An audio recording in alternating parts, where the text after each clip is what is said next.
بسم اللہ الرحمن الرحیم الحمد للہ وکفی وسلام علی عبادہ الذین اصطفی اما بعد فقد قال تعالی لعن الذین کفروا من بنی اسرائیل علی لسان داود وعیسی ابن مریم ذلک بما عصوا وکانوا یعتدون صدق اللہ العظیم۔ محترم حاضرین مجلس، ہمارے مولانا فضل الرحمان صاحب نے مجھے بڑی نازک ذمہ داری دی ہے اور ایک حساس مسئلہ میرے حوالے کیا ہے۔ تو مسئلہ بڑا نازک ہے کیونکہ یہود کی جو سازشیں اور شرارتیں ہیں یہ حضرت موسیٰ علیہ السلام کے زمانے سے ہیں اور حضور صلی اللہ علیہ وسلم کے زمانے میں بھی رہی اور آج بھی رہی ہیں، بلکہ آج تو ہم لوگ ان کی پوری طرح گرفت میں ہیں اس وقت۔ اس اعتبار سے اس کی اندر بڑی نزاکت ہے، تو میں نے مناسب سمجھا کہ ہمارے مولانا نے ابھی جس رکوع کی تلاوت کی ہے تو اسی رکوع کی آیت پڑھ کر میں اپنی بات کو شروع کروں۔ تو اس رکوع میں اللہ جل شانہ نے یہ مضمون ارشاد فرمایا کہ لعنت کی گئی ہے بنی اسرائیل پر حضرت داؤد کی زبانی اور حضرت عیسیٰ ابن مریم کی بھی زبان سے، اس وجہ سے کہ یہ لوگ انتہائی زیادتیاں کیا کرتے تھے۔ کانوا لا یتناہون عن منکر، اور ایک ان کی خرابی یہ تھی کہ یہ دوسروں کو منکرات سے، برے کام سے نہیں روکتے تھے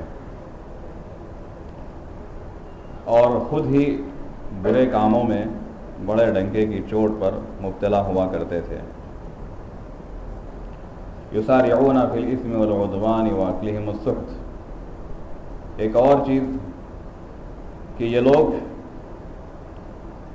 بڑی جلدی کرتے ہیں گناہ کے کرنے میں، سرکشی کرنے میں اور ناجائز طریقے پر مال ہڑپ کرنے میں، سود خوری میں، رشوت خوری میں اور جھوٹے فتوے جاری کرنے کے لیے یہ لوگ قوم سے بھی باطل طریقے پر مال وصول کرتے ہیں۔ یہ سب ان کی خوبیاں ہیں جو اس آیت میں بیان کی گئی ہیں، جو بھی ہمارے مولانا نے پڑھی ہیں۔ میں مناسب سمجھ رہا تھا کہ وہ پورے رکوع کا ترجمہ بھی آپ حضرات کے سامنے آ جائے۔ خیر، یہ خلاصہ میں نے رکھا ہے آپ حضرات کے سامنے۔ اور پھر فرمایا کہ ان میں جو علماء اور مشائخ ہیں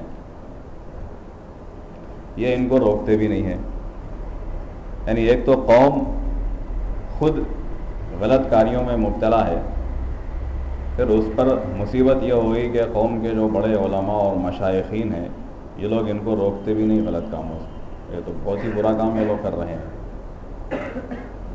تو یہ چند ان لوگوں کی خرابیوں کا تذکرہ اللہ نے اس رکوع میں کیا ہے جو بھی ہمارے مولانا نے تلاوت کیا ہے۔ قرآن مجید میں اللہ جل شانہ نے بے شمار مقامات پر بنی اسرائیل کا تذکرہ فرمایا، اور بلکہ سورہ بقرہ جو تقریباً 2.5 پاروں پر مشتمل ہے، بڑی حد تک یہ سورہ بقرہ میں یہودیوں کی تفصیلات اور ان کی خامیاں، ان کی خرابیاں اور ان کی سازشیں، ان کی چالوں کا تذکرہ اللہ تعالیٰ نے بڑی تفصیل سے کیا ہے۔ تو آخر کیا وجہ ہے کہ اللہ نے یہودیوں کی یہ تفصیلات قرآن مجید میں بیان کی ہیں، اور وہ بھی بڑی تفصیلات ہیں ان کی؟ اس کی وجہ کیا ہے؟ اس کی وجہ یہ ہے کہ حضور صلی اللہ علیہ وسلم نے ارشاد فرمایا کہ تم لوگ یہود کے نقش قدم پر چلو گے، حتیٰ کہ اگر یہودی کسی بل میں داخل ہوا ہوگا تو اس کی اتباع میں تم بھی اس بل میں داخل ہو جاؤ گے۔ یعنی اتنی مشابہت ہو جائے گی تمہاری یہود سے. اور ایک مقام پر آپ نے فرمایا کہ جس طرح دو چپل آپس میں ایک دوسرے سے مشابہ ہوتے ہیں، ملتے جلتے ہیں، ہے نا، ایک چپل الگ دوسری چپل الگ ہوتی ہے جی، چپل کی جوڑی ہمیشہ ملتی جلتی ہوتی ہے. تو فرمایا کہ یہود اور میری امت اسی طرح ایک دوسرے سے ملتے جلتے ہو جائیں گے آخر تک، ایسا وقت آئے گا. تو یہ جو تفصیلات اللہ نے قرآن مجید میں بیان فرمائی ہیں وہ اس لیے ہے تاکہ ہم ان سے واقف ہوں اور ہمارے اندر وہ خرابیاں نہ پیدا ہوں جو ان لوگوں میں پیدا ہوئی تھیں. یہ ہے اس کا بنیادی منشا. ہاں، اور ہمارے اندر اگر کوئی ایسی خرابی پیدا ہو گئی ہے تو ہم اپنے آپ کی اصلاح کر لینا کہ بھئی یہ خرابی تو یہود میں تھی، میرے اندر تو نہیں ہونا چاہیے. اگر آ گئی ہے تو توبہ کر لینا، استغفار کر لینا اور اس کو چھوڑ دینا، اس روش کو اور اس غلط طریقے کو چھوڑ دینا جس پر یہود چلا کرتے تھے اور یہود کے نقش قدم میں ہم لوگ چل رہے ہیں. یہ بنیادی منشا ہے قرآن مجید میں یہود کی تفصیلات کو بیان کرنے کا. ورنہ یہود تو پیغمبر زادے ہیں، وہ یہود یہ جو ہے پیغمبر زادے ہیں، پیغمبر کی اولاد ہیں. حضرت ابراہیم علیہ السلام کے بیٹے ہیں حضرت اسحاق، اور حضرت اسحاق کے بیٹے ہیں حضرت یعقوب. انہی کو اسرائیل کہا جاتا ہے. تو اسرائیل جو ہے یہ نام ہے حضرت ابراہیم علیہ السلام کے پوترے کا، جو پوترا بھی ہے اور پیغمبر بھی ہے، اور جن کا تذکرہ خود قرآن مجید میں ہے کہ وَبَشَّرْنَاهُ بِإِسْحَاقَ نَبِيًّا مِّنَ الصَّالِحِينَ. اور ایک مقام پر فرمایا کہ ہم نے ان کو بیٹے اسحاق اور پوتے یعقوب کی خوشخبری سنائی. یہ اس وقت ہے کہ جب حضرت ابراہیم علیہ السلام آگ سے نکالے گئے تھے، اس وقت تک ان کو اولاد نہیں ہوئی تھی اور عمر تقریباً 120 سال اندازاً ہو چکی تھی. تو اس وقت حضرت ابراہیم علیہ السلام نے اللہ سے دعا فرمائی تو اللہ نے اس دعا کو قبول فرمایا. پھر آپ عراق سے نکلے اور مصر کی سیاحت کرتے ہوئے فلسطین پہنچے. تو مصر کے بادشاہ نے ہاجرہ جو تھی وہ حوالے کر دیا. اور وہ کیسے حوالے کیا اور کیوں حوالے کیا تو خیر وہ ایک تفصیل ہے الگ. تو بہرحال مصر کے بادشاہ نے اپنی بیٹی کو یا اپنی باندی جس کا نام ہاجرہ تھا وہ حضرت ابراہیم کے حوالے کیا. تو ہاجرہ کے بطن سے حضرت اسماعیل پیدا ہوئے، جو ہاجرہ حضرت ابراہیم علیہ السلام کی دوسری بیوی ہیں، لیکن حضرت اسماعیل ان کے پہلے بیٹے ہیں حضرت ابراہیم کے، جو ہاجرہ کے بطن سے پیدا ہوئے 120 سال کی عمر میں. پھر ان کا واقعہ وہ الگ ہے. اور حضرت ابراہیم علیہ السلام کی بڑی بیوی ہیں حضرت سارہ. تو اسماعیل کی پیدائش کے بعد اللہ نے حکم دیا کہ بھئی اب آپ اسماعیل اور ان کی والدہ ہاجرہ کو اپنے سے الگ کر دو. تو پھر حضرت ابراہیم نے ان کو خانہ کعبہ میں بسایا. پھر وہاں حضرت ابراہیم نے ان کے لیے جو اضطراب اور اضطرار کے ساتھ جو دعا کی ہے پارہ 13 میں اللہ نے پورا ایک رکوع بیان کیا ہے. پورے ایک رکوع میں وہ دعا ہے جو حضرت ابراہیم نے اپنی اولاد کے لیے، اپنی بیوی کے لیے اور اپنے بیٹے کے لیے مانگی تھی. تو خیر اب یہ معاملہ تو الگ ہو گیا ان کا. تو ادھر حضرت سارہ بھی بانجھ تھیں اور حضرت ابراہیم بھی بوڑھے ہو چکے تھے.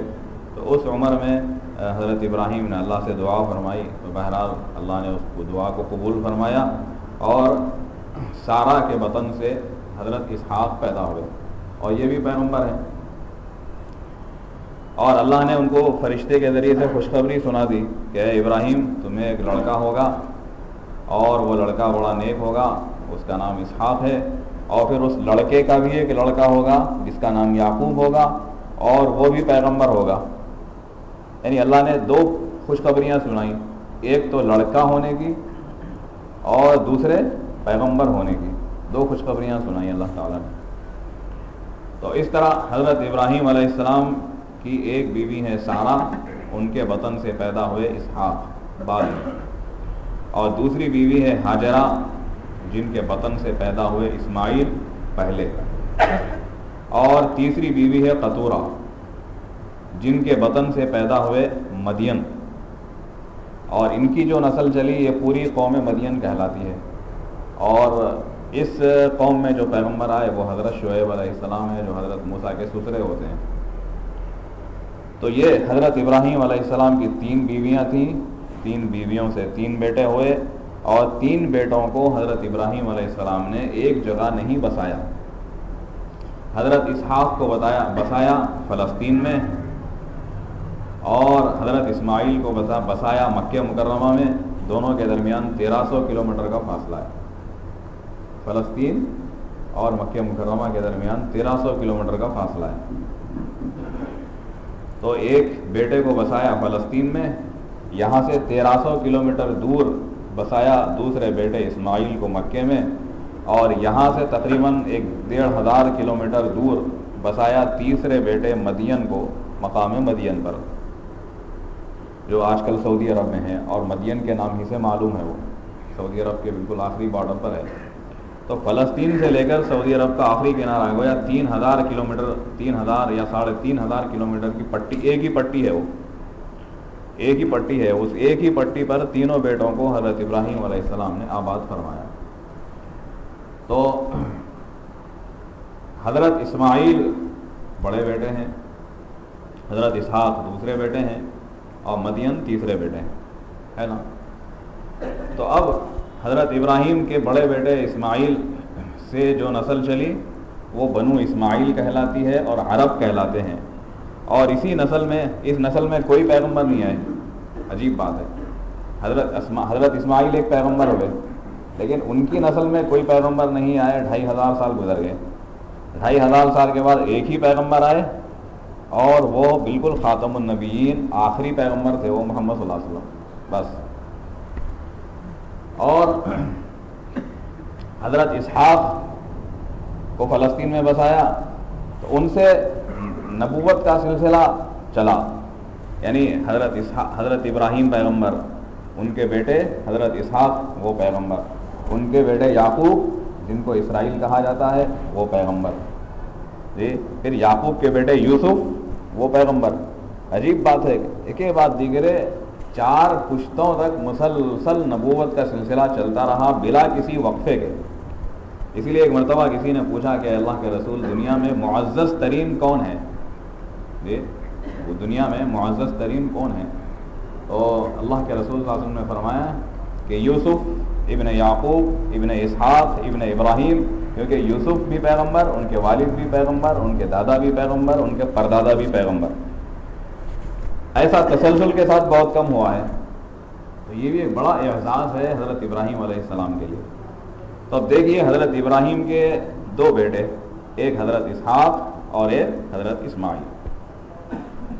تو اب حضرت اسحاق کے بیٹے ہیں حضرت یعقوب، جن کو اسرائیل کہا جاتا ہے۔ اب ان سے جو نسل چلی وہ کہلاتی ہے بنو اسرائیل۔ بنو اسرائیل والے تو اسرائیل کے بیٹے۔ ہاں، آج بھی بنو اسرائیل کا مطلب وہ ہے کہ جن کا سلسلہ نسب جا کے حضرت یعقوب تک پہنچتا ہے، ان کو بنی اسرائیل کہا جاتا ہے۔ اور ایک ہے یہود، تو ہر یہودی بنی اسرائیل سے ہو یہ ضروری نہیں ہے۔ ہاں، ایک تو ہے وہ خاندان جو حضرت یعقوب سے چلا، اور جو بھی ان کی نسل ہو جو اپنے آپ کو منسوب کرتا ہے بنی اسرائیل کہتے ہیں، وہ خدا جانے وہ کیا حقیقت ہے اس کی، کون ان کی نسل میں ہے کیا ہے، یہ کوئی پروف تو ہمارے پاس ہے نہیں، وہ دعویٰ کرتے ہیں۔ لیکن کچھ لوگ وہ ہیں جو حضرت یعقوب کی اولاد میں نہیں ہیں، لیکن وہ یہودی ہیں، حضرت موسیٰ کی شریعت کو فالو کرنے والے۔ اس میں کچھ عرب کے لوگ ہیں اور کچھ یونان کے لوگ ہیں، اور یہ بنی اسرائیل تو عام طور پہ حضرت موسیٰ کو ماننے والے ہیں ہی نہیں۔ تو یہود کا مطلب یہ ہے کہ وہ جو حضرت موسیٰ کی شریعت کو مانتے ہیں، تو اس کے لیے اس میں سارے یہودی حضرت یعقوب کی نسل سے نہیں ہیں، یہ ہے۔ کچھ یہودی حضرت یعقوب کی نسل سے ہیں، ان کا دعویٰ ہے، لیکن کچھ دوسرے بھی یہودی ہیں جو ان کی نسل سے نہیں ہیں، ان کو یہودی کہا جاتا ہے، کیونکہ وہ بنی اسرائیل نہیں ہیں، وہ اسرائیل کی اولاد نہیں ہیں وہ، لیکن یہودی ہیں وہ، کیونکہ یہودی مذہب کو مانتے ہیں۔ عربی نسل کے ہیں، عرب نسل کے ہیں جی۔ تو اس طرح یہ یہودی جو ہیں یہ ہیں تو حضرت ابراہیم علیہ السلام کے پڑ پوترے جی، اور حضرت یعقوب کی اولاد، اور یعقوب ہی کا دوسرا نام اسرائیل۔ اسی لیے اللہ نے ان کی خوبیوں کا تذکرہ کرتے ہوئے فرمایا یا بنی اسرائیل، جی پہلے پارے کے اندر ہے، چوتھے رکوع میں، اے اسرائیل کے بیٹو، اذکروا نعمتی التی انعمت علیکم، میرے وہ انعامات یاد کرو جو میں نے تم پر کیے ہیں، وفضلکم علی العالمین، اور میں نے تم کو سارے جہاں والوں پر فضیلت بخشی تھی۔ ہاں وہ فضیلت کاہے کی تھی؟ وہ نسب اور نسل کی نہیں تھی، ہاں وہ فضیلت توحید کی بنیاد پر تھی۔ اس لیے کہ جس دور میں اللہ نے بنی اسرائیل کو فضیلت دی تھی، اس دور میں ان کے سوا اور دوسرے لوگ عام طور پہ توحید والے نہیں تھے۔ ہاں اس وجہ سے چونکہ وہ توحید والے تھے، اس وجہ سے اللہ نے ان کو فضیلت اور فوقیت دی ہے، وہ نسل اور نسب کی وجہ سے نہیں ہے۔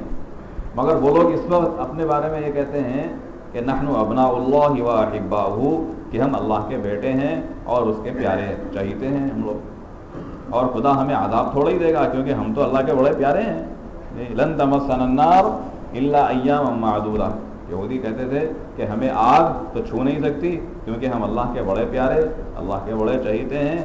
اگر آگ ہمیں چھوئے گی بھی، آگ لگے بھی ہمیں دوزخ میں، ایک دن دو دن لگے گی بس، اس کے بعد پھر سیدھا ہم جنت میں چلے جائیں گے، وہ تو ہماری میراث ہے۔ وہ جی کہاں سے ہے تمہاری میراث؟ جی جو ایمان لاتے اور عمل کرتے تو یقیناً میراث ہوتی، اب نہ ایمان لائے نہ عمل کرے بلکہ اللہ کے رسول کی دشمنی میں چلے گئے۔ اور وہ دشمنی کیوں ہوئی؟ وہ لوگ یہ کہتے ہیں کہ بنو اسماعیل جو ہے یہ غلام زادے ہیں، آج بھی ان کا دعویٰ یہ ہے، کیونکہ حضرت اسماعیل کی والدہ ہیں حضرت ہاجرہ، جو بادشاہ مصر کی باندی تھی، بادشاہ مصر کی باندی تھی ہاجرہ، تو ان سے جو نسل چلی وہ بنو اسماعیل کہلاتی ہے۔ تو یہ بنو اسحاق، یہ اسرائیلی اور یہودی عربوں کو آج بھی یہ کہتے ہیں کہ تم باندی ذاتے ہو، تم غلام کی اولاد ہو۔ ہاں یعنی وہ لوگ آج بھی نسل اور نسب کے غرور میں ایسے مبتلا ہیں کہ بنو اسماعیل کو یوں کہتے ہیں کہ بھئی تم غلام زادے ہو، تم غلام زادے ہو، اصل نسل تو نسب ہمارا ہے، ہماری والدہ سارہ، ہمارے باپ اسحاق دونوں جو ہے اعلیٰ نسب کے تھے، تمہاری ماں ہاجرہ وہ تو باندی تھی وہ۔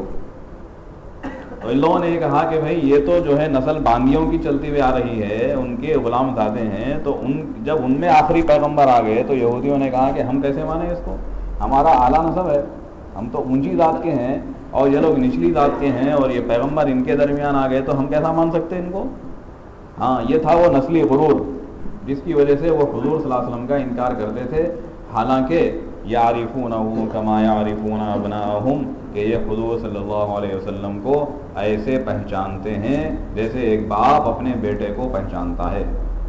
اتنا یقین تھا ان کو، اتنا یقین تھا ان کو، لیکن مانا نہیں انہوں نے، دشمنی میں آ گئے، حسد کی وجہ سے دشمنی میں آ گئے، نسل کے غرور کی وجہ سے دشمنی میں آ گئے، تو اس کی وجہ سے انکار کر دیا، اور انکار کی سزا میں یعنی مغضوب علیہم ہو گئے، خدا کی نظر میں مغضوب ہو گئے، مرتد یعنی گمراہ ہو گئے، خدا کا غضب ان پر نازل ہوا۔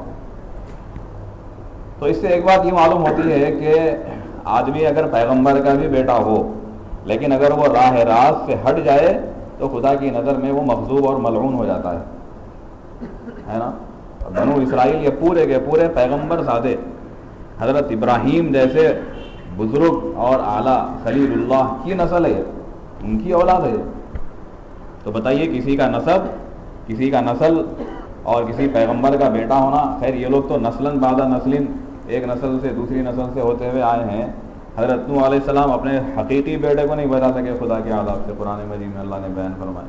تو یہ نسب بھائی ہم فلاں خاندان کے ہیں، ہم فلاں شہزادے ہیں اور ہم فلاں کے ہیں، یہ نسل کچھ کام آنے والی نہیں ہے، یاد رکھ لیجیے۔ تو بنی اسرائیل کا جو معاملہ تھا، تو یہ لوگ فلسطین میں رہتے تھے، اور پھر یہاں سے حضرت موسیٰ علیہ السلام کے زمانے میں یہ لوگ مدینہ پہنچے، اور بعض حضرات یہ فرماتے ہیں کہ یہ لوگ آخری پیغمبر کی تلاش میں مدینہ پہنچے تھے۔ ہاں یہ مدینے کے جو قبائل ہیں، مدینے میں رہنے والے ہیں، یہ اصلاً مدینے کے باشندے نہیں ہیں، یہ لوگ رہنے والے ہیں یمن کے. جیسے یہود کے جو تقریباً 12 قبائل رہتے تھے مدینے کے اندر، جس میں جو مشہور ہیں ایک تو بنو قینقاع اور ایک بنو نذیر اور ایک بنو قریظہ. یہ یہود کے 3 قبائل تھے جو مدینے میں رہتے تھے. تو یہ لوگ رہتے تھے کہیں اور، یمن میں رہتے تھے، شام میں رہتے تھے، فلسطین میں رہتے تھے، کسی اور جگہ رہتے تھے. لیکن چونکہ تورات میں اور ان کی کتابوں میں آخری پیغمبر کی جو علامتیں بیان کی گئی ہیں، ان علامتوں کے مطابق وہ لوگ سمجھ گئے کہ آخری پیغمبر یہ یثرب میں آنے والے ہیں. اس زمانے میں اس کو یثرب کہتے تھے مدینے کو. تو آخری پیغمبر کی تلاش میں یہ لوگ مدینے میں آ گئے، اور یہاں وہ لوگ اقامت یعنی وہاں انہوں نے سکونت اختیار کر لی، وہاں رہنے لگے، اور ہزاروں برس وہ لوگ وہاں رہے.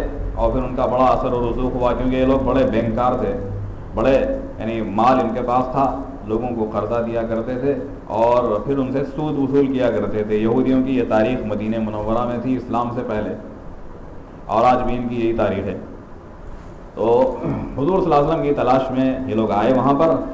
لیکن چونکہ ان کو یہ توقع تھی کہ آخری پیغمبر جو آئیں گے وہ ہماری نسل میں آئیں گے، کیونکہ ہم جو ہے بہت اعلیٰ خاندان کے ہیں، اعلیٰ نسل کے ہیں، بنو اسماعیل کی شاخ میں وہ نہیں آ سکتے. یہ ان کا ایک نظریہ یا ایک تصور تھا ان کا. لیکن جب آخری پیغمبر مکے میں آ گئے بنو اسماعیل کی شاخ میں، تو یہ بات ان کو ہضم نہیں ہوئی اور حضور صلی اللہ علیہ وسلم کا انکار کر دیا. حالانکہ جس ذات کی تلاش میں تمہارے باپ دادا اپنے اپنے وطن کو چھوڑ کے مدینے میں آ کے بس گئے تھے جی، اب جب وہ ذات بابرکت جب ظاہر ہو گئی تو اب انکار کر رہے ہیں. خالی انکار ہی نہیں بلکہ دشمنی پر آمادہ ہیں جی. تو یہ لوگ مدینے میں رہنے لگے. جب حضور صلی اللہ علیہ وسلم ہجرت کر کے مدینہ منورہ تشریف لائے تو وہاں آپ نے یہود کے قبائل سے مختلف معاہدات کیے. ان میں سے ایک معاہدہ یہ تھا کہ اگر مدینے پر باہر کی فوجیں حملہ کرتی ہیں تو مدینے کے تمام مسلمان اور یہود آپس میں مل کر بیرونی فوجوں کا مقابلہ کریں گے. یہ ایک اہم معاہدہ تھا جو حضور صلی اللہ علیہ وسلم نے یہود سے کیا تھا. لیکن یہود نے کبھی بھی اس معاہدے کی پاسداری نہیں کی، یا بگاڑ وہاں سے شروع ہوا اور وہ حضور صلی اللہ علیہ وسلم کی کھلی ہوئی دشمنی پر آمادہ ہو گئے. حتیٰ کہ ایک مرتبہ بنو قینقاع جو تھے وہ آپ صلی اللہ علیہ وسلم کے خلاف سازشوں میں لگے رہے، اور ایک خاتون، مسلمان خاتون بنو قینقاع کے بازار میں گئی، کچھ اپنی سونے کے یعنی کچھ بالیاں بنانے کا تھا. چونکہ یہ لوگ سونار تھے، سونے کا کام کرتے تھے. تو کوئی مسلمان عورت ایک سونار کے پاس گئی اپنی کسی بالی کو ٹھیک کرنے کے لیے. تو اس نے یہ مسلمان عورت کے ساتھ گستاخی کی، بدتمیزی کی، اس کو بے آبرو کیا اور اس کا لباس اتار دیا، برہنہ کر دیا. تو اس وجہ سے مسلمان مشتعل ہو گئے اور مسلمانوں کو غصہ آیا کہ ایک مسلمان عورت کی بے آبروئی کی جائے اور اس کو برہنہ کیا جائے. ظاہر بات ہے کہ مشتعل ہو گئے اور پھر اس کے بعد انہوں نے اس یہودی کو قتل کر دیا. یہاں سے زبردست ٹکراؤ شروع ہوا. تو بہرحال وہ مسئلہ کافی آگے بڑھا اور اس پر کافی لیدے ہوئی، اور بالآخر حضور صلی اللہ علیہ وسلم نے بنو قینقاع اس محلے میں رہتے تھے اس کا محاصرہ کر لیا. اور جب آپ نے اس کو اطراف سے گھیر لیا، کیونکہ ایک مسلمان عورت کی توہین تھی، تو اللہ کے رسول صلی اللہ علیہ وسلم نے اس کو گوارا نہیں کیا کہ ایک مسلمان کی توہین کی جائے، اس کو بے آبرو کیا جائے. تو آپ نے فوراً ان کو سزا دینے کے لیے ان کا محاصرہ کیا. تو بنو قینقاع نے کہا کہ بھئی آپ ہمیں چھوڑ دیجئے، ہم مدینے کی سرزمین چھوڑ کے کہیں اور چلے جاتے ہیں، ہم کو مال و اسباب لے جانے کی اجازت دیجیے. تو کچھ لوگوں نے بنو قینقاع کی سفارش بھی کی، تو حضور صلی اللہ علیہ وسلم نے ان کو جلا وطن کر دیا، وہ لوگ چھوڑ کے چلے گئے. اس طرح غزوہ بدر اور غزوہ احد کے درمیان، یعنی دوسرے ہجرت کے دوسرے سال میں بنو قینقاع جو یہود کا ایک قبیلہ تھا، حضور صلی اللہ علیہ وسلم نے اس کو جلا وطن کر دیا ان کی شرارتوں اور سازشوں کی وجہ سے۔ تو ایک واقعہ میں نے سنایا، ایسے کئی واقعات ہیں ان کے، اور کئی ان کے حالات ہیں جس کی وجہ سے حضور صلی اللہ علیہ وسلم نے ہجرت کے دوسرے سال ان کو مدینے سے نکال باہر کیا اور ان کی زمینات مسلمانوں کے ہاتھ لگی۔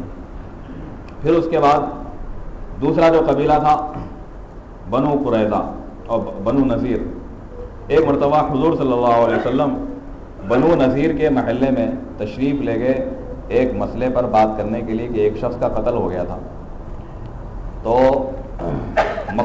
یعنی جو مقتول تھا اس کے وارثین کو دیت پہنچانا تھا، تو وہ دیت میں معاہدے کی روح سے یہود کو بھی شریک ہونا چاہیے تھا۔ تو وہ دیت کے سلسلے میں بات کرنے کے لیے، دیت بولے تو سمجھتے نا خون بہا، ایک آدمی کا مرڈر ہو گیا ہے تو مقتول کے وارثین کو معاوضہ دلایا جاتا ہے جسے دیت کہتے ہیں، تو اس سلسلے میں آپ بات کرنے کے لیے وہ بنو نذیر میں تشریف، ان کے محلے میں تشریف لے گئے۔ تو ان کا جو سردار تھا اس نے کہا کہ اے لوگوں، آج تمہیں اتنا بہترین موقع ملا ہے، اس سے بہتر موقع تمہیں کوئی نہیں مل سکتا، کیونکہ اس وقت حضور صلی اللہ علیہ وسلم جو ہے اپنے 2-3 جان نثار جو صحابہ آپ کے ساتھ تھے، اور وہ بھی بغیر ہتھیار کے، کوئی ہتھیار آپ کے ساتھ نہیں تھا، کیونکہ آپ محض ایک خون بہا کے مسئلے پر بات کرنے کے لیے تشریف لے گئے تھے، تو کوئی جنگ کا ماحول بھی نہیں تھا، جنگی ضرورت بھی نہیں تھی، کوئی آپ کے ساتھ تیر تلوار ہتھیار کچھ بھی نہیں تھے، ایک سادہ لباس میں عام حالت میں 2-4 صحابہ آپ کے ساتھ تھے، یا ایک دو تھے، بس آپ چلے گئے ان کے محلے میں۔ تو یہودیوں نے سوچا کہ اتنا شاندار موقع تو آج ہمیں نہیں مل سکتا، آج نہ رہے بانس نہ بجے بانسری، ایک حصہ یہ تمام کر دو، پیغمبر کا ہی قتل کر دو۔ تو بجائے ان لوگوں نے، اچھا جب حضور صلی اللہ علیہ وسلم پہنچے تو ان لوگوں نے کہا کہ ٹھیک ہے، ہم یہ خون بہا کی جو بھی رقم ہوگی ہم اس کو ادا کرنے کے لیے تیار ہیں، آپ ذرا بیٹھیے، ہم ابھی اپنے لوگوں سے، اپنے خاندان والوں سے، قبیلے والوں سے ہم پیسے جمع کر لیتے ہیں، پیسے جمع کر کے خون بہا کی جو رقم ہوگی ہم آپ کو دے دیں گے تاکہ آپ مقتول کے وارثین کے حوالے کر دیجیے۔ یہ کہہ کے حضور صلی اللہ علیہ وسلم کو ایک جگہ بٹھا دیا، اور اندر آپ صلی اللہ علیہ وسلم کے خلاف میٹنگ چل رہی ہے، کہے گی کہ ایسا موقع پھر آپ نہیں آ سکتا، کیونکہ آپ کے ساتھ کوئی سیکورٹی نہیں ہے، کوئی محافظین نہیں ہے، کوئی ہتھیار نہیں ہے، آپ بغیر ہتھیار کے آئے ہیں، کوئی سیکورٹی نہیں ہے، اور بس بہتر یہ ہے کہ آپ کو کسی طرح نعوذ باللہ قتل کر دیا جائے۔ تو بولے کیسے قتل کیا جائے؟ کافی بحث ہوئی، مشورہ ہوا، یعنی حضور آئے ہیں ایک مقصد کے لیے، اور حضور کو یہ بول رہے ہیں ٹھیک ہے ہم آپ کو خون بہا دے دیں گے بول کے۔ آپ دیکھیے ان لوگوں کی جو مکاری ہے اللہ کے رسول کے ساتھ، اللہ کے رسول کے ساتھ ان کی مکاری دیکھیے آپ۔ اللہ کے رسول کو بول رہے ہیں ابھی ہم آپ کو جو ہے وہ خون بہا کی رقم دے دیتے ہیں، آپ ذرا تشریف رکھیے، ہم لوگوں سے پیسے جمع کر رہے ہیں، اور پیسے اندر کچھ بھی جمع نہیں کر رہے ہیں، اندر بیٹھ کے میٹنگاں چل رہے ہیں، قتل کیسے کرنا آپ دیکھیے آپ۔ تو بالآخر اس میں سے ایک آدمی جو سمجھدار تھا اس نے کہا کہ اے لوگوں دیکھو، محمد صلی اللہ علیہ وسلم اللہ کے سچے رسول ہیں، اگر آپ کو اللہ تعالیٰ بتا دیے تو معاملہ بہت بگڑ جائے گا، اس لیے سازش مت کرو، یہ سیدھا سیدھا خون بہا کی رقم دے دو اور اکرام کے اور عزت کے ساتھ رخصت کر دو۔ تو لوگوں نے کہا کہ نہیں نہیں نہیں، اب تو چھوڑنا ہی نہیں ہے ہمارے کو، ایسا موقع کہاں ملتا۔ تو یعنی ہٹ دھرمی عناد اور عداوت اور دشمنی میں وہ لوگ اتنے آگے نکل چکے تھے کہ ایک آدمی نے نصیحت کی ان کو، لیکن اس کی نصیحت کا کچھ بھی اثر نہیں ہوا۔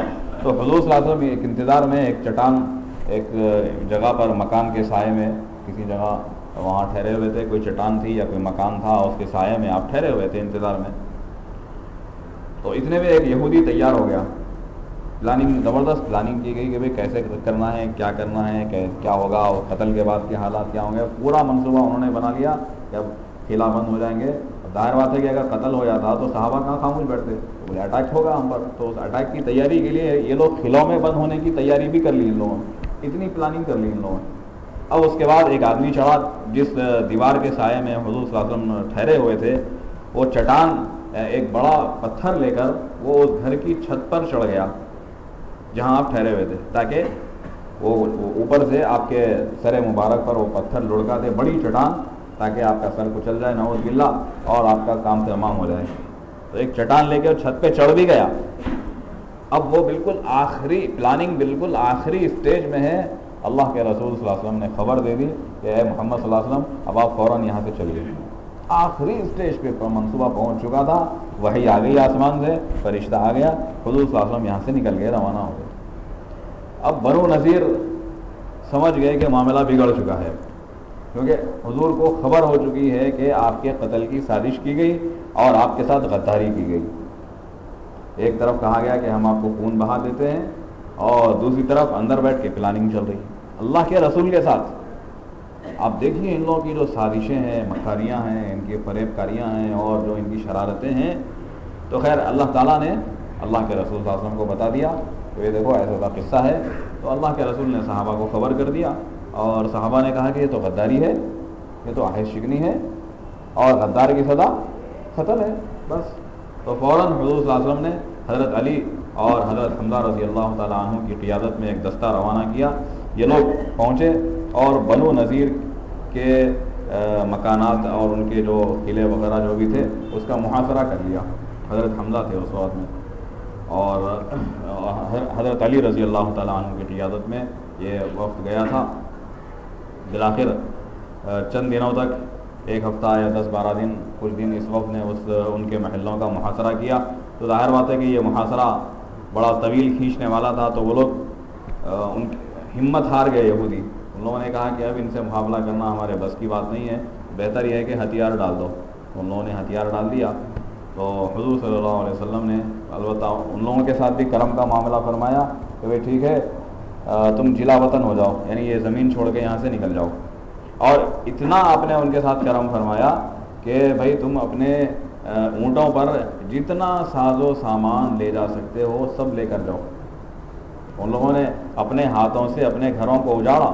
یخربون بیوتہم بایدیہم وایدی المؤمنین فاعتبروا یا اولی الابصار. سورۃ الحشر میں اللہ نے پوری تفصیل بیان کی ہے. وہ تفصیلات میں نہیں جا رہا ہوں، بہت سورہ حشر میں ہے اس کی تفصیلات. تو اے ایمان والو عبرت حاصل کرو. اپنے ہی ہاتھ سے گھر بنایا، اپنے ہی ہاتھوں سے گھر اجاڑ رہے ہیں، کھڑکیاں اکھاڑ رہے ہیں، روشن دان اکھاڑ رہے ہیں، دروازے اکھاڑ رہے ہیں، اینٹ اکھاڑ رہے ہیں، پتھر اکھاڑ رہے ہیں. جو اکھاڑ سکتے ہیں اکھاڑ کے اونٹ پہ رکھ کے جتنا سامان لے کے جا سکتے ہیں سب لے کے جا رہے ہیں. اور مسلمان دیکھ رہے ہیں یہودیوں کے نکلنے کو. بڑا عبرت خیز منظر تھا. فاعتبروا یا اولی الابصار. دیکھو اللہ نے کیسے ان کو ذلیل و رسوا کیا کہ پیغمبر کے خلاف سازش کی، مکاری کی، عداوت کی. دیکھو اللہ نے ان کو کیسے ذلیل و رسوا کر کے مدینے سے نکال باہر کیا. اس طرح یہ دوسرا جو قبیلہ تھا یہ بھی نکل گیا مدینے سے اور ان کی اپنی عہد شکنی کی وجہ سے ہوا ہے، انہوں نے غداری کی.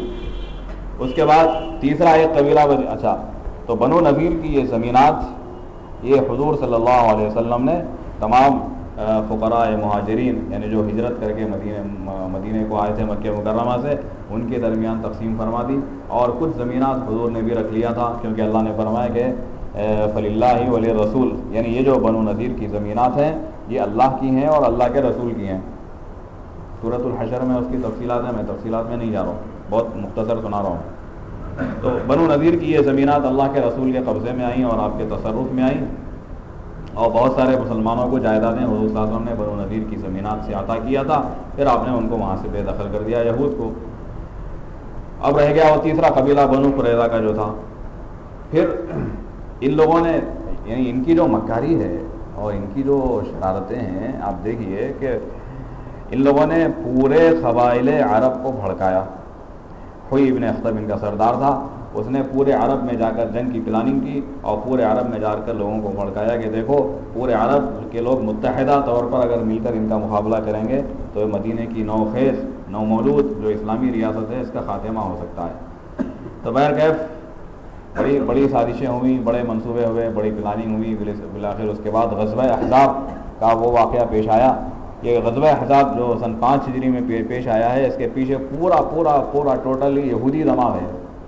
پوری سازش، پوری پلاننگ اور پورا پیسہ اس جنگ پر جو لگا ہے سب یہودیوں کا ہے پوری. اب وہ تفصیلات میں نہیں جا رہا ہوں. تو بہرحال اب غزوہ احزاب جو پیش آیا، مدینے کا محاصرہ کر لیا گیا. پھر حضرت سلمان فارسی کی ترکیب سے وہ خندق کھودی گئی اور وہ خندق ایک ایسی چیز تھی کہ عرب کو خندق کیا چیز ہے معلوم ہی نہیں بیچاروں. حضرت سلمان فارسی نے ایسی عجیب تدبیر بتلائی. اچھا حضور صلی اللہ علیہ وسلم کو اچانک معلوم ہوا کہ عرب کی متحدہ فورسز یونائٹڈ الائنس اٹیک کر رہا ہے مدینے پہ اور یہ آپ کو نیوز ملی اچانک کیونکہ اچھا یہ یعنی یونائٹڈ الائنس جو کانسیپٹ ہے یہ بھی ایک نیا کانسیپٹ ہے. یعنی پورے قبائل متحدہ مل کر بنو غطفان، بنو قریش، بنو سلمہ، بنو غفار، کیا کیا قبیلے تھے پورے عرب کے، پورے قبیلوں کو یہ یہودیاں جمع کر لیے اور جمع کر کے متحدہ فورس بنائے، یونائٹڈ الائنس آج کل کی زبان میں، آپ اندازہ لگائیے.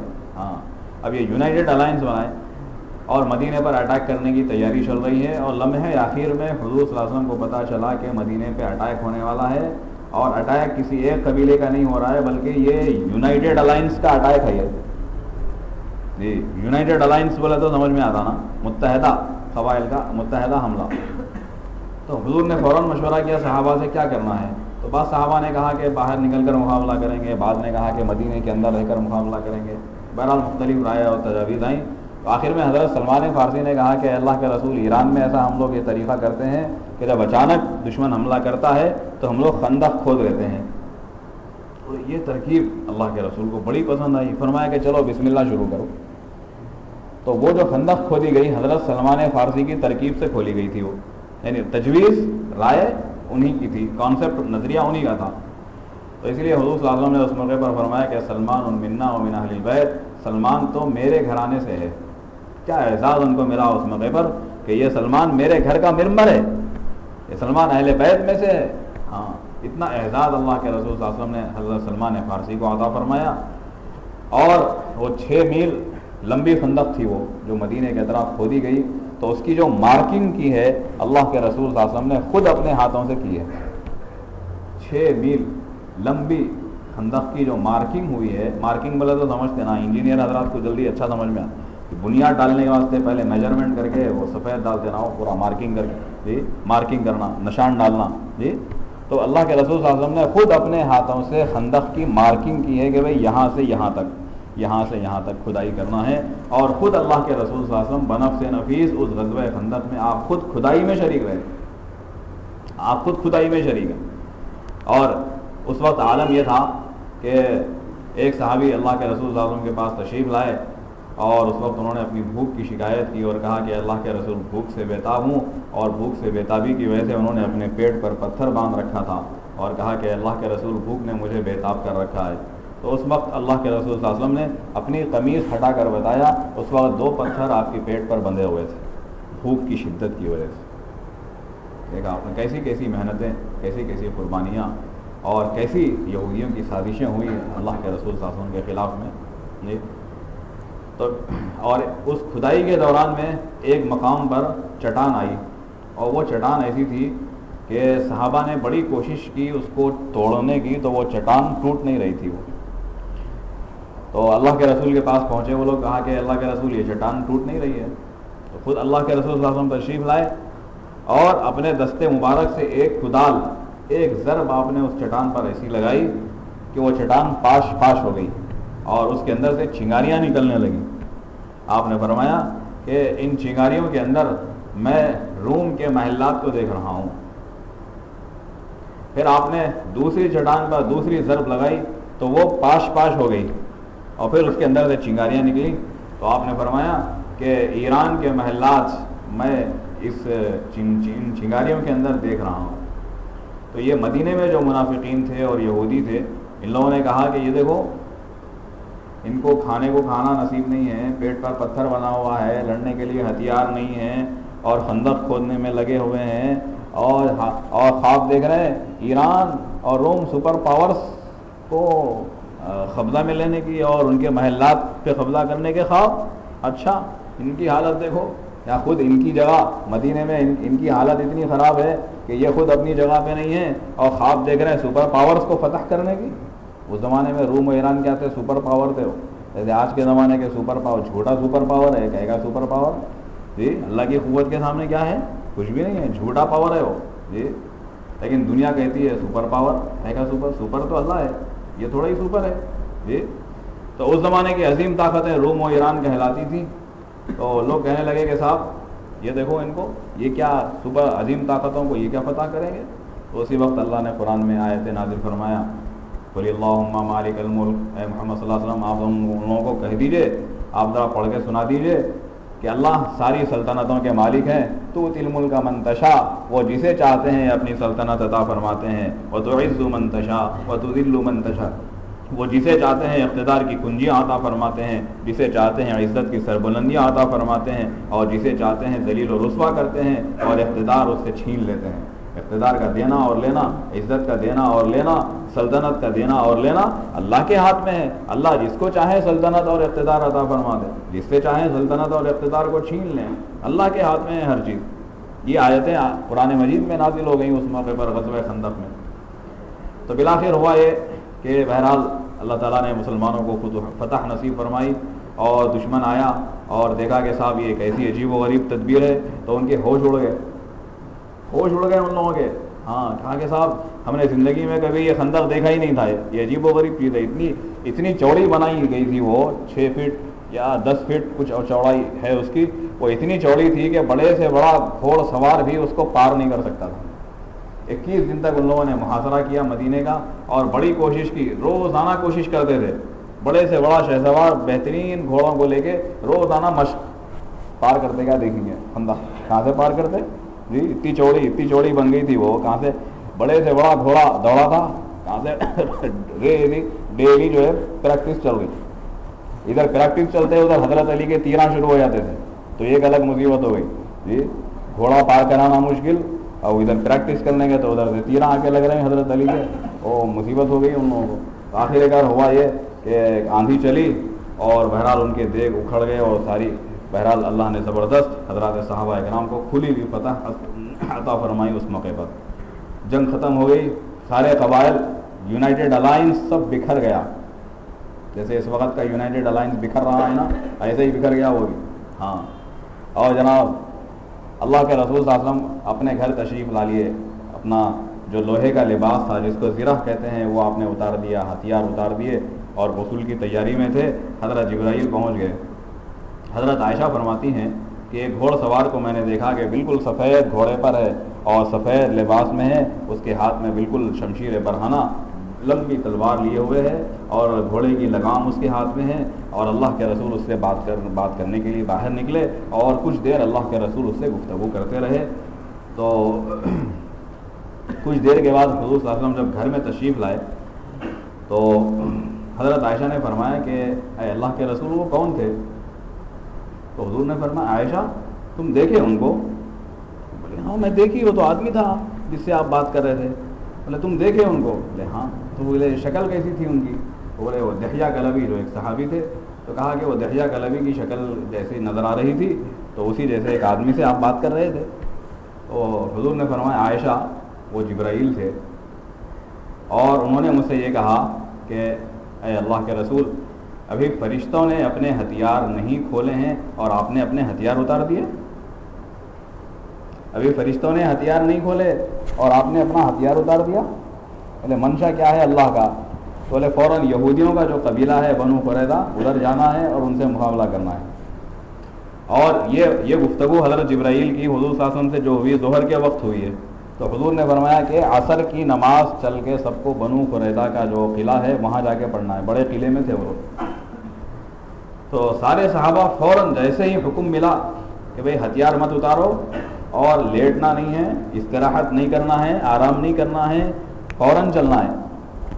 جیسا کہ بعض روایت میں آتا ہے کہ حضور صلی اللہ علیہ وسلم نے حضرت جبرائیل سے گفتگو کرتے ہوئے کہا کہ میرے ساتھی اس وقت تھکے ہوئے، کیونکہ 21 دن کا محاصرہ تھا وہ، اور بڑا سخت ترین محاصرہ تھا وہ۔ کہا کہ یہ بڑے سخت حالت میں ہیں، بڑے تھکے ماندے ہیں، ذرا کچھ تھوڑا سا استراحت کر کے پھر اٹیک کریں گے۔ تب حضرت جبرائیل نے فرمایا کہ اللہ کے رسول ہم لوگوں نے تو ہتھیار نہیں اتارے ہیں، ہم لوگوں نے ابھی تک ہتھیار نہیں اتارے کیونکہ اللہ کا حکم نہیں ہے، پھر آپ کیسے اتار دیے؟ کہا کہ جب اللہ کا حکم ہے تو چلیے میں تو تیار ہوں بالکل۔ تو پھر حضور نے فوراً صحابہ سے فرمایا کہ چلو چلنا ہے۔ تو جو صحابی جس حالت میں تھے اسی حالت میں تلوار سیدھی کرے، جو بھی کپڑے وپڑے لباس گرا جو بھی تھی بہرحال فوراً لیے اور بنو قریظہ کی طرف چلے گئے، کیونکہ بنو قریظہ یہ مدینے کے بالکل چند میل کے فاصلے پر رہتے تھے، اور یہ جو یونائٹڈ الائنس جب اٹیک کیا تھا مدینے پر تو اس وقت بنو قریظہ نے اندر سے عہد شکنی کی، کیونکہ ان کا کام یہ تھا کہ مسلمانوں کی حفاظت کرنا۔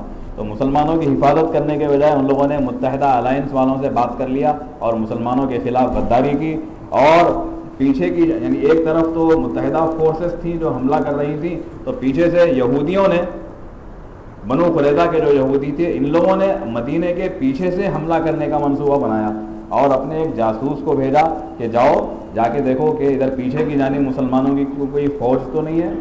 تو وہ جاسوس جو ہے جی وہ معلوم کرنے کے لیے آیا کہ پیچھے کوئی فورسز تو نہیں ہے.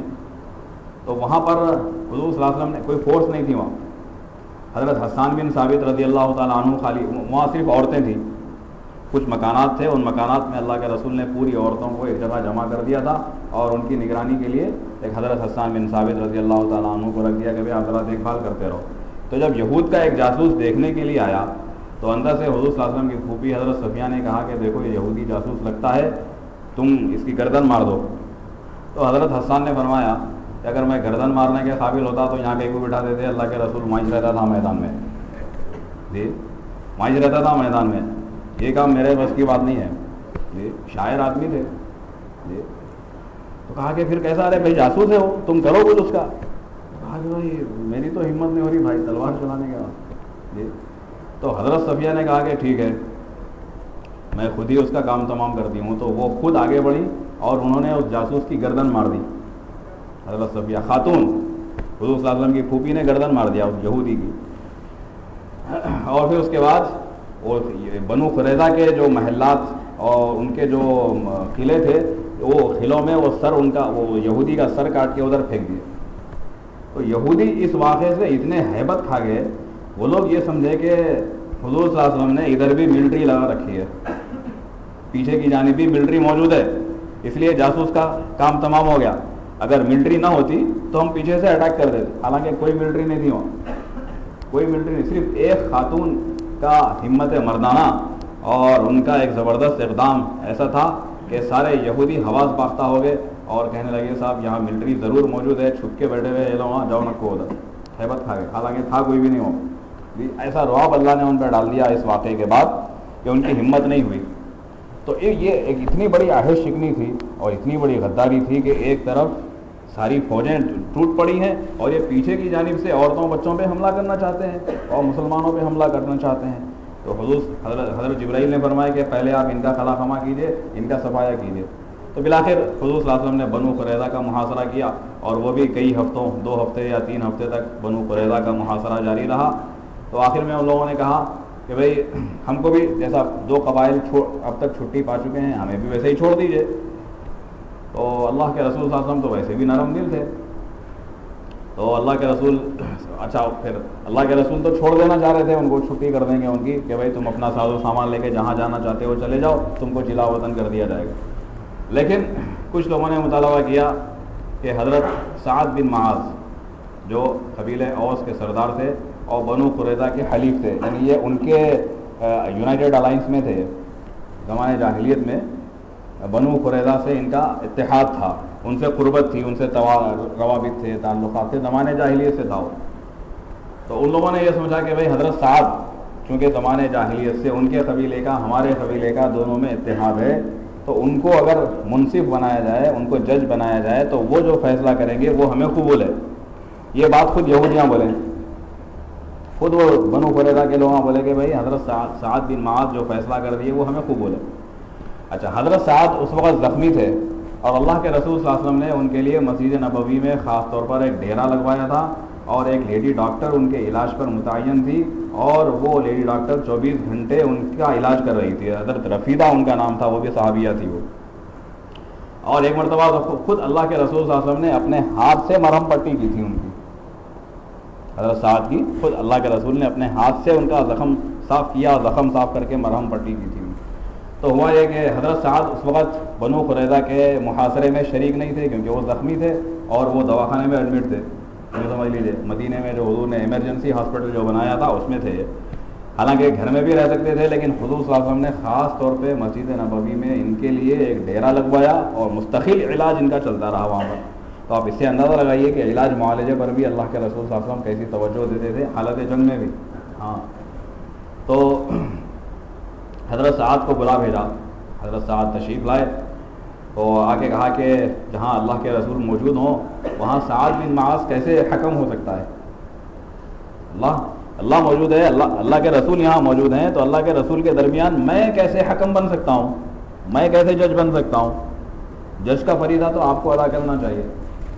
یہ فرمایا حضرت سعد نے کہا کہ آپ فیصلہ کیجئے ان لوگوں کا کیا کرنا ہے ان کا، میں نہیں کرتا، فیصلہ کرنا تو آپ کا کام ہے کیونکہ اللہ کے رسول آپ ہیں۔ تو حضور صلی اللہ علیہ وسلم نے فرمایا کہ اے سعد،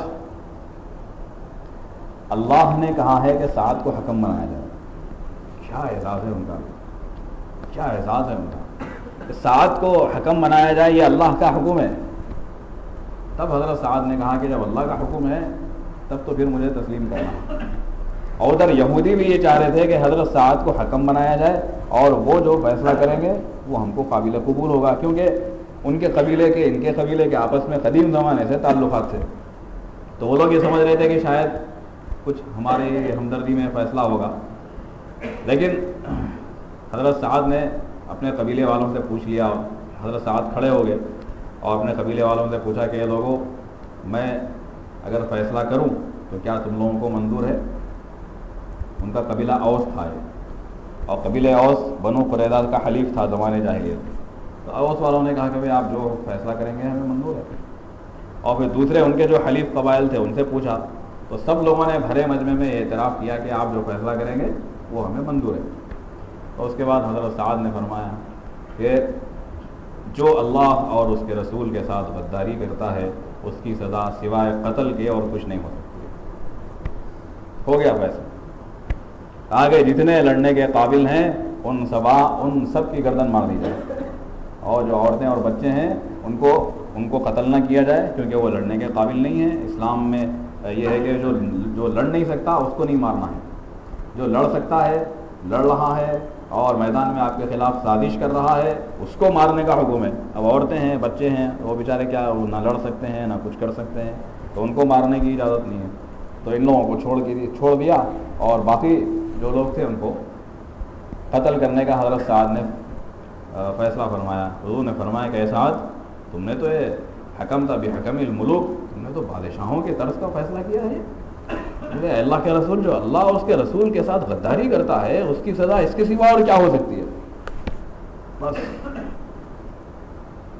بہرحال یہ تصفیہ ہوا اور بنو قریظہ کا اس طرح وہاں پر یہ تقریباً 600 مرد تھے لڑنے والے، وہ سب کے سب قتل کر دیے گئے، عورتوں بچوں کو قیدی بنا دیا گیا، اور جو لڑنے والے مجاہدین تھے حضرات صحابہ کرام ان کے درمیان تقسیم کر دیا گیا۔ اس طرح مدینے کے جو تینوں قبائل تھے، یہ ان تینوں قبائل کا مدینے سے خاتمہ ہو گیا، ان کی مسلسل شرارتوں، سازشوں اور عداوتوں کی وجہ سے۔ اس لیے رسول اللہ صلی اللہ علیہ وسلم نے جو آخری وصیت جو فرمائی ہے، اچھا مدینے سے تو یہ لوگ نکل گئے تھے، لیکن ابھی کچھ لوگ خیبر میں تھے اور کچھ لوگ خیبر سے کچھ اور آگے دیگر علاقوں میں کچھ قبائل بسے ہوئے تھے۔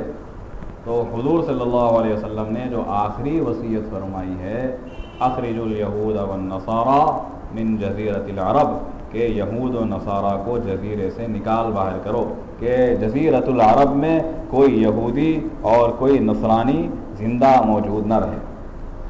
یہ حضور صلی اللہ علیہ وسلم کی آخری وصیت ہے اور قیامت تک کے لیے ہے۔ یہ ایسا نہیں تھا کہ یہ خالی حضور کے زمانے تک تھی اور حضور کے زمانے کے بعد وصیت ختم ہو گئی، ایسا نہیں ہے معاملہ۔ یہ وصیت اس زمانے میں بھی تھی، آج بھی نافذ، آج بھی قابل نفاذ ہے وہ۔ یہ اور بات ہے کہ کچھ منافقین قسم کے لوگوں نے ان سے دوستی کر رکھی ہے، حالانکہ قرآن مجید میں اللہ نے فرمایا کہ یا ایھا الذین آمنوا لا تتخذوا اليہود والنصارى اولیاء، کہ اے ایمان والو تم یہود و نصارہ کو کبھی دوست نہ بنانا، وہ تمہارے دشمن ہیں۔ وَلَتَجِدَنَّهُمْ أَحْرَصَ النَّاسِ عَلَى حَيَاةٍ، اور تم دیکھو گے کہ یہ تمہاری دشمنی میں سب سے زیادہ بڑے ہوئے ہیں۔ یعنی یہودیوں کی ایک صفت یہ ہے کہ مسلمانوں سے سب سے زیادہ دشمنی یہودیوں کو ہے۔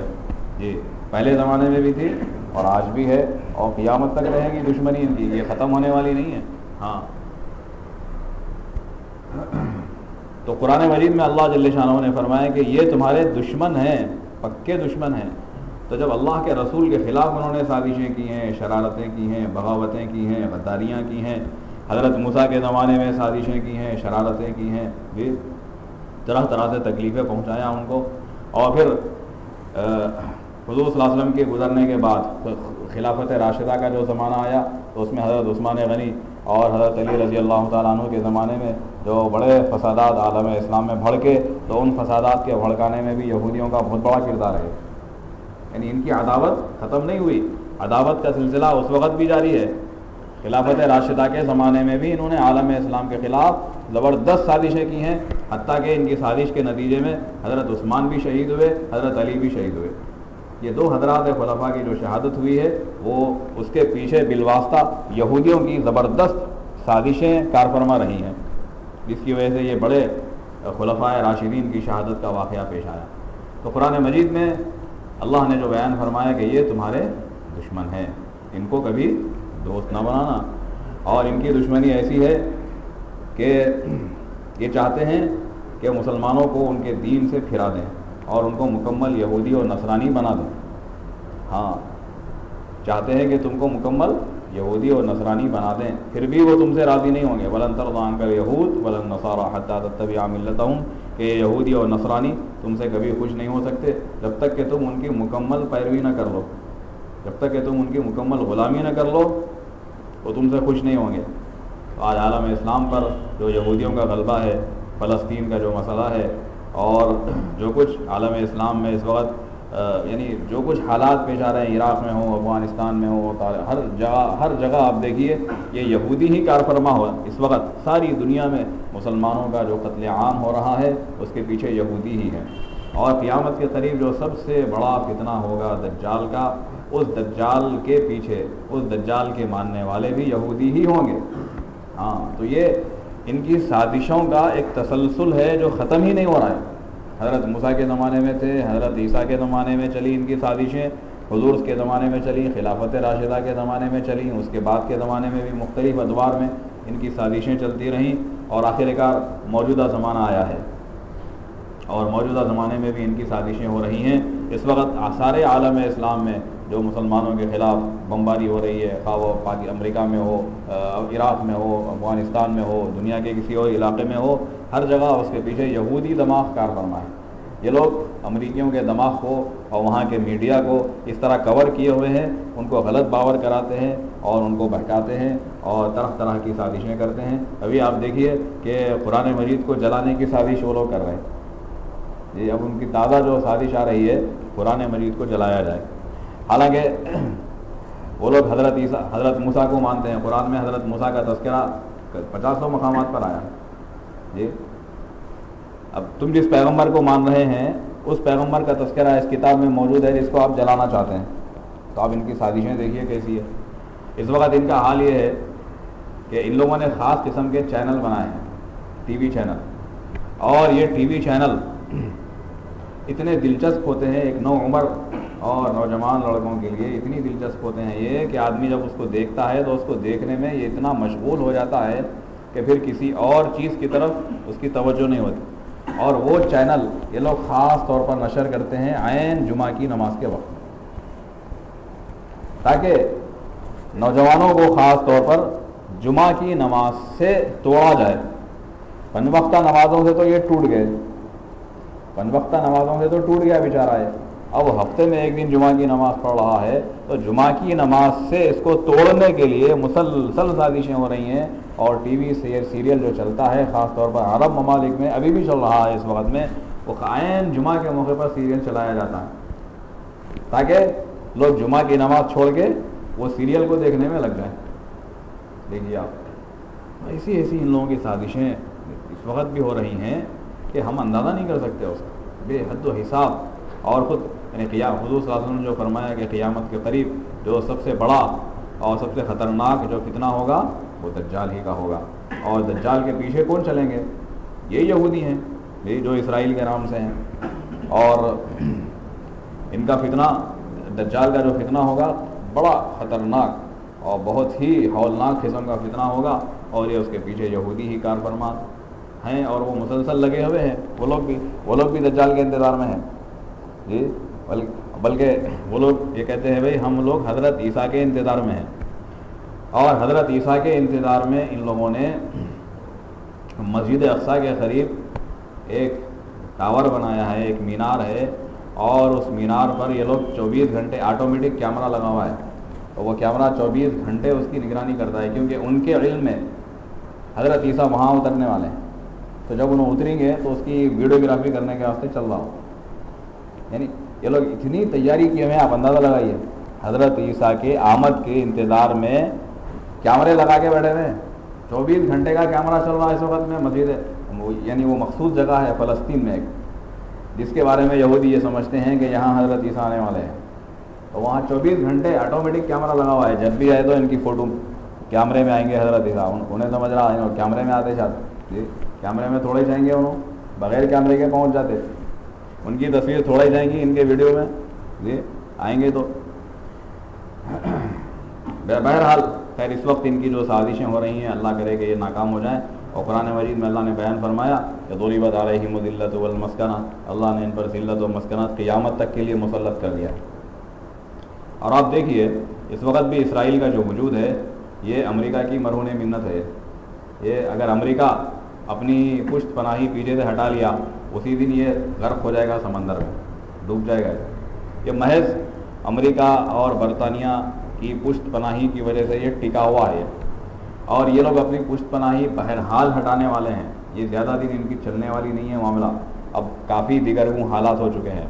آپ اندازہ لگائیے کہ بھائی اس وقت ساری دنیا کے سب سے زیادہ نفسیاتی مریض جو ہے اسرائیل میں، اور خوف دور کرنے کے واسطے باضابطہ ان کے اسکولوں میں کلاسز ہوتے ہیں، باضابطہ اس میں ان کو خوف دور کرنا، کیسے دور کرنا اس کی نفسیاتی تعلیم دی جاتی ہے۔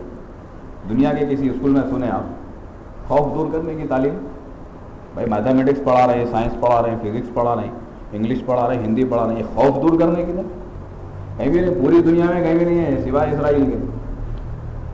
یہ خوف دور کرنے کی جو نفسیات ہے پورے سوائے اسرائیل کے دنیا میں کہیں بھی نہیں ہے، یعنی 24 گھنٹے ہیبت میں ہے، وہاں کب میزائل آ کے گرتا نہیں معلوم، کب پتھر آ کے گرتا نہیں معلوم۔ اصل میں اللہ تعالیٰ جو ہے ان لوگوں کو اتنا بزدل بنائے ہیں، اور یعنی اتنا یہ لوگ ڈرے ہوئے ہیں، اتنا سہمے ہوئے ہیں کہ پتھر سے ڈرتے ہیں یہ لوگ۔ اصل میں یہ ان لوگوں کی ذلت ہے، بھائی آپ کے پاس اتنی بڑی ملٹری ہے، فوج ہے، ہتھیار ہے، طاقت ہے، اسلحہ ہے، نیوکلیئر بم ہے، یہ ہے وہ ہے، دنیا بھر کی طاقتیں ہیں، اور بیچارہ وہ فلسطین کا ایک بچہ پتھر اٹھا کے مارتا تو آپ نے دیکھا ہوگا کہ وہ فوجی جو ہے بندوق ہاتھ میں رکھ لے کے بھاگتا، جی ہم نے تو دیکھا ہے ایسے منظر کہ بندوق ہاتھ میں ہے اور وہ بچہ جو پتھر لے کے مارتا نا اس سے ڈر کے بھاگ رہا، تو کہے کا فوجی ہے بھائی، کہے کا ملٹری ہے وہ، آخر کیا کہے گی دنیا کی، یعنی بالکل ہائی فائی کے کمانڈوز ہیں، وہ بالکل اعلیٰ تربیت یافتہ کمانڈوز، ان کا یہ حال ہے کہ پتھر سے بھاگ رہے ڈر کے مارے، جی یہ اللہ نے ان پر ذلت اور رسوائی کو مسلط کر دیا ہے۔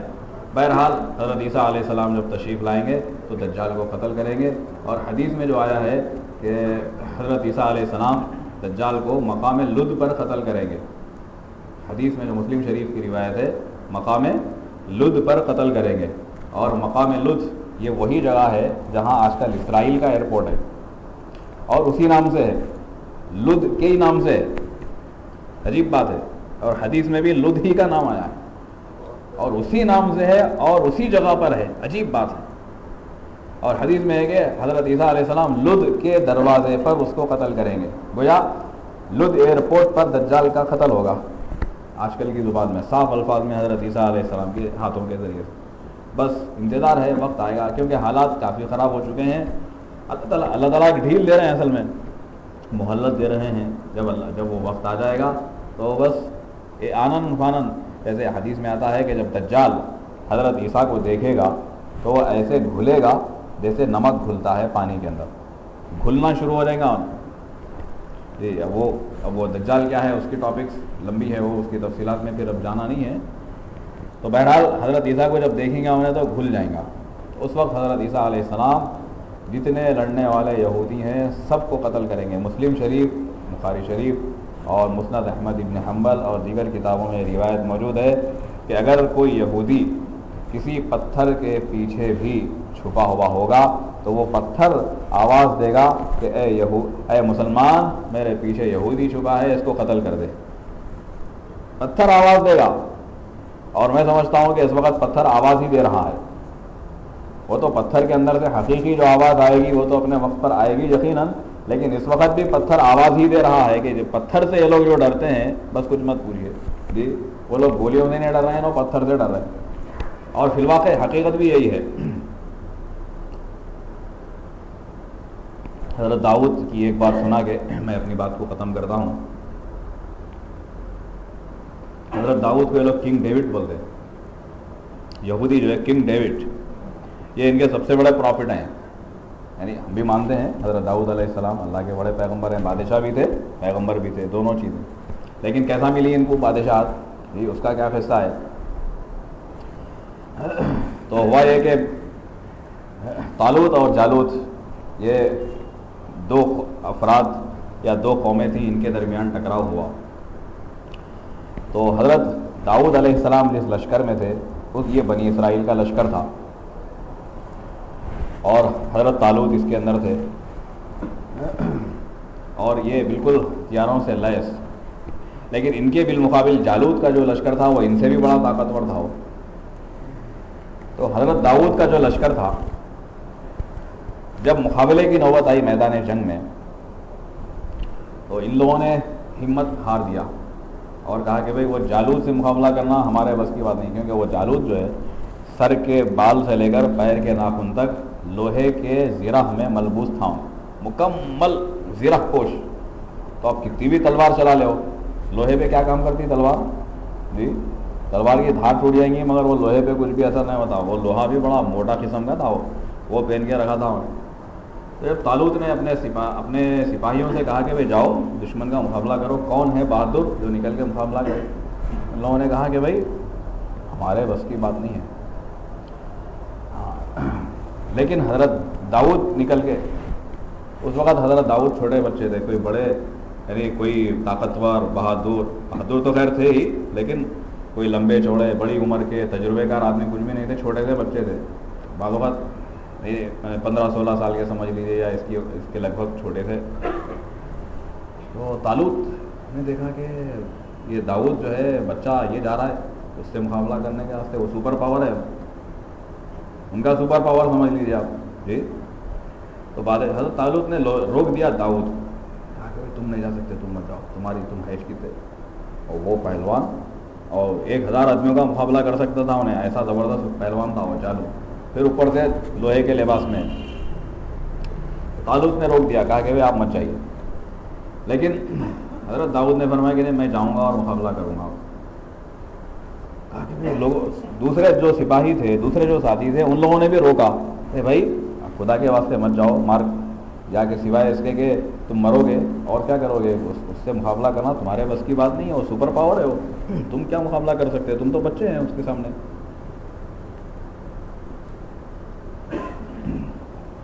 حضرت داؤد نکلے تو طالوت نے اپنی جو تلوار تھی, اپنی تلوار ان کے حوالے کی. تو وہ تلوار جو ہے ان کی ہائٹ سے لمبی تھی,